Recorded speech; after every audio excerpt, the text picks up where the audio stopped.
Alright guys, so I'm gonna do a story time today. So let's talk about PSD trip, Egypt. Good story time.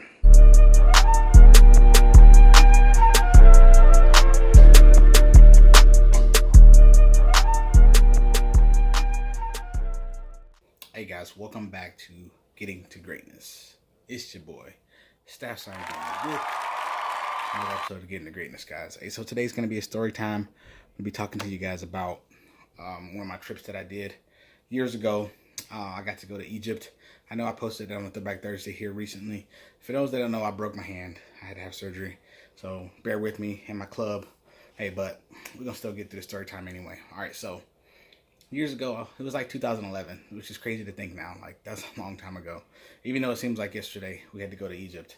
I actually was in Belgium, stationed. We were doing protective services, and I was stationed in Belgium, and we had planned up a mission to go to Muscat. I don't know, probably don't never heard of that before, but it's in a country called Oman, which is on the Arabian Peninsula.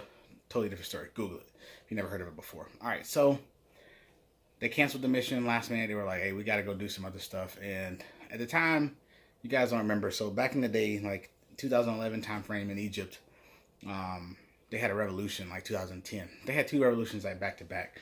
The first one was like they got rid of the president, and the second one, the military took over from like the Sons of Islam or something like that. You can Google that too. But long story short, the second time they did it, like they arrested some Americans, and one of the Americans happened to be like the son of a prominent American, which I'm not going to name.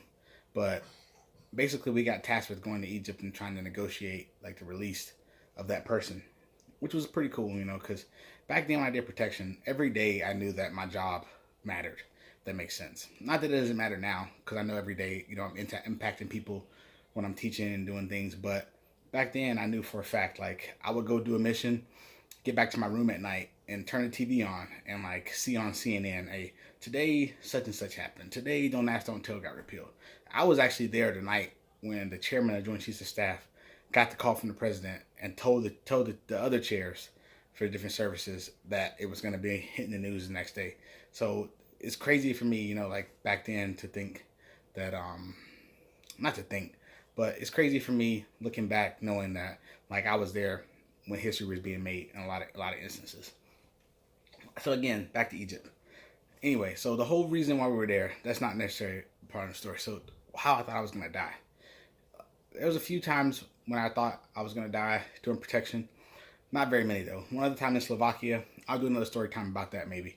But so this time in Egypt, we went to Egypt and it was crazy. Like I never had that much red tape when it came to doing missions. Most of the time when we did our missions, we had to worry about how do you say it, like people being too nice to us, because you never know. Like us being America, going to places, a lot of times they were too nice to us because they didn't want to like infringe on us and do different things like that. So in Egypt, I kind of felt like, not the opposite, but they were a little bit more resistant to the things that we asked for and the things that we need. They were like, no automatic weapons, no this, that, and the third, which was crazy because before, like I said, in other countries, they would give us whatever we wanted most of the time and then some. But this time they were like, no. So the whole reason I was going to die, we did the whole thing with the mission, have fun. The boss left, the principal at the time, he left, flew out, and a lot of us agents were still on the ground. Well, being in Egypt, that's like a once-in-a-lifetime thing for a lot of people. I know I haven't been back since. I would like to go back, and I probably will try to go back once I get more free time, more money, and my kids get a little bit older, because it's hard to travel with your kids when they're young. They ain't going to remember. So, I don't want to say that I'm saving everything for when they get older, but I want to be able to make memories that they can remember, not just things that they can look at pictures and say, oh, I was there one time. I want them to take them somewhere and they can remember, what we did and what happened while we were there. All right, so after the boss left, we were like, we're going to go out to dinner. The Egyptian guys, even though it was like busy, they had the revolution, they had set up for us to be able to, for us to get a tour of the pyramids. We could go down to the pyramids, see the pyramids, see the Sphinx, see the museum, go shop a little bit out in the Giza Plateau. And at night, they had set up a dinner for us. We were going to go have dinner at this restaurant, and then there was a light show at the pyramids. So if you ever go to the pyramids, I suggest that you do this. There's a light show, and like there's local restaurants that are in different buildings that are facing the pyramids, and they cast this big light, which is crazy. Like it's like you know, it's like a projector. They cast this projector onto the side of the pyramids, and they tell this big story. There's speakers everywhere, light shows going on, and all that. But they tell the history and the story of, you know, their interpretation of what the pyramids are and how they got there. And it's really cool though. So if you go, I suggest that you do that. So like, just don't go during the daytime. Don't just go take your pictures and stuff like that. Stay for the night show and actually get the whole experience and see it. So anyway, we were at this restaurant at the top of this building. So like, we're on like the third floor of the building.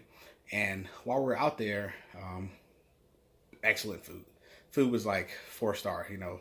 And if you ever go to a Middle Eastern country, you know, like they serve like courses. So you have like, you know, the hors d'oeuvres, you know, the snacks and knickknacks, and then the main meal, and then another meal, and then another meal. Like, I swear we were like eating forever. And then the whole light show's going on, you know, so we're trying to pay attention to the light show, eating at the same time, you know, doing these things.